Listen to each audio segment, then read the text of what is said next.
اعوذ باللہ من الشیطان الرجیم، بسم اللہ الرحمن الرحیم۔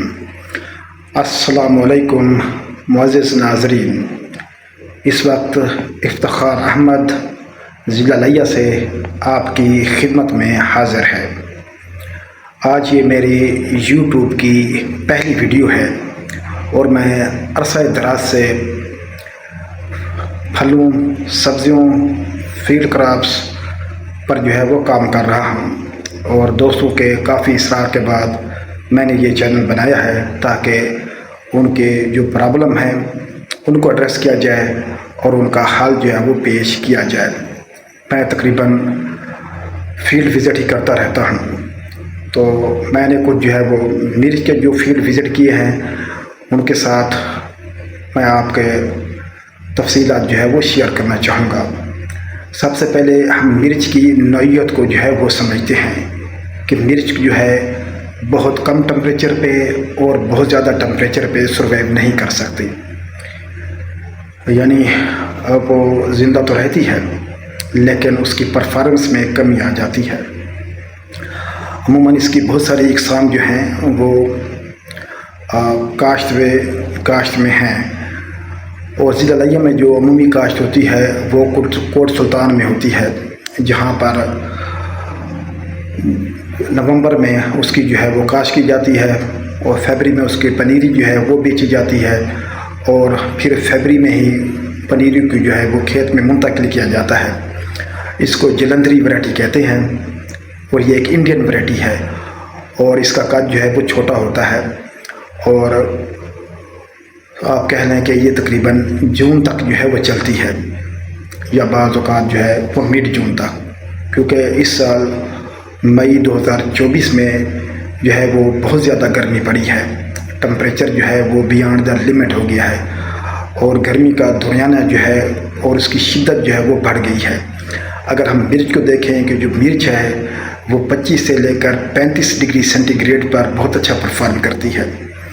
اگر ٹمپریچر وہ 40 ہو جائے تو پھر بھی یہ اپنی پرفارمنس برقرار رکھتی ہے، لیکن ٹمپریچر 40 سے بڑھ جائے تو پھر اس کی پرفارمنس میں کمی آنا شروع ہو جاتی ہے، اور اسی طرح سے اگر اس کا ٹمپریچر وہ 15 سے نیچے چلا جائے تو پھر بھی اس کی پرفارمنس میں وہ کمی آ جاتی ہے، یعنی کہ نہ تو یہ بہت زیادہ کم ٹمپریچر برداشت کرتی ہے اور نہ ہی بہت زیادہ ٹمپریچر برداشت کرتی ہے۔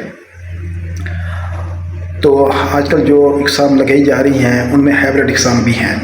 جو دیسی اقسام ہیں وہ جلد ختم ہو جاتی ہیں، ان کا دریانہ وہ 4 سے 5 ماہ تک کا ہوتا ہے۔ جو ہائبرڈ اقسام ہیں وہ تقریباً ان کا دریانہ وہ 9 سے 10 من تک ہے۔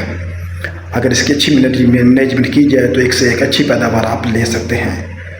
ٹھیک ہو گیا کہ گرمی سے بچانے کے لیے کیا کیا جائے؟ اکثر لوگوں کا یہی سوال آتا ہے کہ اس کو پانی لگایا جائے، اجزائے صغیرہ کا استعمال کیا جائے، اجزائے کبیرہ کا استعمال کیا جائے، بائیوسٹیبلیٹ کیے جائیں، سی ویڈ ایکسٹریکٹ کا استعمال کیا جائے، یا امینو ایسڈ کیے جائیں، یا سلیکون یوز کیا جائے، یا کیلشیم یوز کیا جائے، تو کس طرح ہم اس کو برقرار رکھ سکتے ہیں؟ دیکھیں جی، جب بہت زیادہ گرمی ہو جاتی ہے، ٹمپریچر 45 اور 48 تک پہنچ جاتا ہے، تو پودے سروائیو کرنا وہ مشکل ہو جاتا ہے۔ اس کے لیے سب سے اہم مرحلہ ہے وہ آبپاشی کا ہے، کہ آپ آبپاشی مرچ کو کرتے رہیں، اور اس کے ساتھ فنجی سائڈ لازمی فلڈ کریں، کیونکہ گرمی میں بار بار پانی لگتا ہے تو اس کو روٹ راٹ اور کالر راٹ لگنے کا اندیشہ ہوتا ہے، اور اس کے بعد جو انسیکٹ پیسٹ ہیں اور ڈیزیزز ہیں ان کو بھی آپ نے مانیٹر کرنا ہوتا ہے، کیونکہ گرمی میں بہت زیادہ وہ مائٹ کا اٹیک ہو جاتا ہے، اور تھرپس کا، اور ساتھ ہی وائٹ فلائی کا، یہ تینوں چیزیں بہت زیادہ آتی ہیں۔ تو اس کے لیے جو مینجمنٹ ہے، سب سے پہلے آپ نے آبپاشی کو یقینی بنانا ہے۔ آبپاشی آپ نے اس کا وقفہ کم کرنا ہے، ہفتے میں 2 یا 3 بار اپنی زمین کے پدر کو مد نظر رکھتے ہوئے آپ نے اریگیٹ کرنا ہے، اور اس کے بعد آپ نے اجزائے صغیرہ اور اجزائے کبیرہ اور دوسرے نیوٹرینٹ کا سپرے اور سوئل میں اپلیکیشن لازمی جاری رکھنی ہے، کیونکہ پودے نے اس کو اٹھانا ہی اٹھانا ہے۔ کیونکہ جب ٹمپریچر بڑھتا ہے تو سب سے پہلے کیا ہوتا ہے، پودے کی باڈی کے اندر کاربوہائیڈریٹس ٹوٹتے ہیں، اس کے بعد پروٹین وہ بریک ڈاؤن ہوتی ہے، اور اس کے بعد جو بریک ڈاؤن ہوتی ہے وہ اس کے فیٹس ہوتے ہیں، اور اس کے بعد باقی منرل وغیرہ ہیں۔ تو پیداوار حاصل کرنے کے لیے آپ نیچے ٹھیک ہے اس کو میگنیشیم سلفیٹ دیں، لیکن اپنی زمین کے نیوٹرینٹ سٹیٹس کو دیکھ کے، اور اس کے بعد آپ نے جو ہے وہ کین گوارا جو ہے وہ لازمی فلڈ کرنا ہے، اور اس کے ساتھ پوٹاشیم سلفیٹ وہ بھی فلڈ کرنا ہے۔ اوپر آپ نے جو سپرے کرنے ہیں، ٹھیک ہو گیا، اب وہ آپ نے ٹھیک ہے امینو ایسڈ کر لیں۔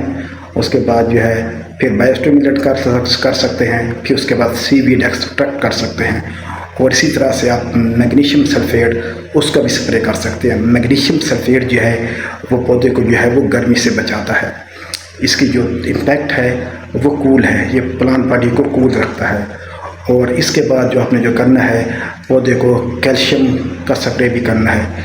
سب سے بیسٹ جو فارمولیشن ہے وہ کیلشیم نائٹریٹ کی ہے، ٹھیک ہو گیا۔ کلورائڈ جو ہے وہ مرچ کے لیے نقصان دہ ہوتے ہیں۔ اور اسی طرح آپ نے جو ہے بوران اور زنک کا استعمال لازمی کرنا ہے۔ بوران آپ نے نیچے فلٹ کرنا ہے، تقریباً 1 kg، ٹھیک ہے، سالوبل فارم میں آپ نے نیچے ڈالنا ہے۔ اور ایک جو ہے آپ نے زنک کا خیال کرنا ہے، وہ بھی آپ نے 3 لیٹر جو ہے وہ نیچے فلٹ کرنی ہے، اور ساتھ ہیومک ایسڈ وہ بھی فلٹ کرنا ہے۔ لیکن یہ آپ نے کب کرنا ہے؟ یہ آپ نے کرنا ہے بدل کر، ٹھیک ہو گیا۔ اور اس کے بعد مائٹ کے لیے اور تھرپس کے لیے آپ جو ہیں وہ اچھے انسیکٹیسائڈ کا انتخاب کریں گے، تو اس طرح انشاءاللہ مرچ آپ کی بچی رہے گی۔ جب زمین میں نیوٹرینٹ موجود ہوں گے تو وہی نیوٹرینٹ جو ہے یوز کرے گی آپ کی مرچ۔ انشاءاللہ اگلی ویڈیو میں آپ کو دکھاؤں گا کہ ایک مرچ کے فیڈ کو ہم نے جو ہے وہ کس طرح برقرار رکھا ہوا ہے اور اس سے کس طرح پیداوار لے رہے ہیں۔ اللہ حافظ، تھینک یو۔ اور میرا جو چینل ہے یہ ڈیجیٹل کسان کلینک ہے، اس کے ساتھ آپ نے ٹچ رہنا ہے اور اس کو مسلسل آپ نے واچ کرتے رہنا ہے۔ ویڈیو لمبی ہو رہی ہے تو یہ سلسلے کی پہلی ویڈیو ہے۔ انشاءاللہ اس طرح کی مفید ویڈیو جو ہیں جو پریکٹیکل اسپیکٹ پہ ہوں گی، پریکٹیکل پرابلم پہ ہوں گی، میں آپ کی خدمت میں پیش کرتا رہوں گا۔ تو اجازت دیجیے، اللہ حافظ، والسلام۔ السلام علیکم معزز کاشتکاران حضرات، پھر آپ کی خدمت میں حاضر ہوں۔ اس وقت میں ایک مرچ کے کھیت میں آیا ہوا ہوں، اور تقریباً یہ مرچ جو ہے وہ 2.5 مہینے کی ہے۔ 2.5 مہینے پہلے اس کو جو ہے وہ ٹرانسپلانٹ کیا گیا تھا، اور اب آپ دیکھ سکتے ہیں کہ اس کے اوپر جو ہے وہ مرچیں لگ چکی ہیں۔ تو جو پرابلم آ رہا ہے کہ پودے جو ہیں وہ بٹور ہو رہے ہیں، تو اس بٹور کو دیکھنے کے لیے میں یہاں موجود ہوں، اور آپ یہ کھیت چیک کر سکتے ہیں۔ کھیت لش گرین ہے، لیکن کچھ پودے جو ہیں اس میں جو ہے وہ بٹور ہو رہے ہیں، ٹھیک ہے۔ یہ آپ دیکھ سکتے ہیں کہ یہ پودا جو ہے اس پہ جو ہے وہ تھرپس کا جو ہے وہ اٹیک ہے، اور مائٹ کا اور سفید مکھی کا، ٹھیک ہو گیا۔ تو اس کو ایڈریس کرنے کے لیے اس پہ ڈفرینٹ جو ہے ہم انسیکٹیسائڈ جو ہے وہ کریں گے۔ ابھی پچھلے پانی پہ اس کو جو ہے وہ میگنیشیم سلفیٹ دی ہے 10 کلو فی ایکڑ، تاکہ میگنیشیم جو ہے کلوروفل کا ایک اہم جزو ہے، تاکہ اس کا جو رنگ ہے وہ گرین رہے اور فینٹ نہ ہو، کیونکہ آج گرمی جو ہے وہ بہت زیادہ پڑنے والی ہے۔ آج 19 مئی ہے، اور تقریباً یہ 1:30 بجے کا ٹائم ہے۔ میں اس وقت چیک کر رہا ہوں، اور آپ یہ دیکھ سکتے ہیں کہ بٹور والے پودے جو ہیں وہ آپ کے سامنے جو ہیں وہ موجود ہیں۔ تو ایک تو اس کو ہم جو ہے وہ بوران نیچے فلڈ کریں گے، ٹھیک ہے، اور دوسرا جو ہے ہم اس کو کلورفینا پائر وہ سپرے کریں گے، اور ساتھ جو ہے ایبامیکٹن اور بائیفینتھرین، ٹھیک ہے۔ اس کا جو مکسچر ہے یہ علیحدہ کریں گے، اور ساتھ جو ہے ہم اس کو جو ہے وہ نیچے کین گوارا کھاد جو ہے وہ ڈالیں گے، کیونکہ آنے والے دنوں میں ٹمپریچر جو ہے وہ بہت زیادہ ہائی ہوگا۔ ایک تو اس کو زمین کو ہلکے وتر میں رکھنا ہے، بہت زیادہ بھی پانی نہیں لگانا اور بہت کم بھی پانی نہیں لگانا، تاکہ ہماری مرچ جو ہے وہ اس سے بچی رہے۔ آپ یہ دیکھ سکتے ہیں کہ یہ پودا اور آ گیا ہے، ٹھیک ہے۔ یہ آپ اچھی طرح چیک کر لیں کہ اس کو جو ہے وہ بٹور کا پرابلم آ رہا ہے، ٹھیک ہے۔ یہ کرلنگ شروع ہو گئی ہے، ٹھیک ہو گیا۔ تو یہ دیکھیں، تو اس میں نا جو موسمی حالات ہوتے ہیں، اس میں میگنیشیم سلفیٹ جو ہے وہ ایک بہت اچھا رول اہم ادا کرتا ہے، اور ساتھ پوٹاشیم جو ہے، اور اس کے بعد پھر کیلشیم کا بھی اپنا رول ہے، کیونکہ جتنے بھی سیل کے خلیے ہیں وہ کیلشیم سے ہی بنتے ہیں، اور قوت مدافعت جو ہے وہ پیدا کرتے ہیں، اور پتے کو جو ہے وہ سخت کرتے ہیں، موٹا کرتے ہیں، جس سے وہ گرمی کا مقابلہ کرتا ہے۔ اب جو ہم نے مرچ کو بچانا ہے، ایک تو ہم نے پانی کا جو ہے وہ خاص خیال رکھنا ہے، تاکہ پانی کا سوکا نہ لگے، کیونکہ بار بار جو ہے وہ پانی لگے گا تو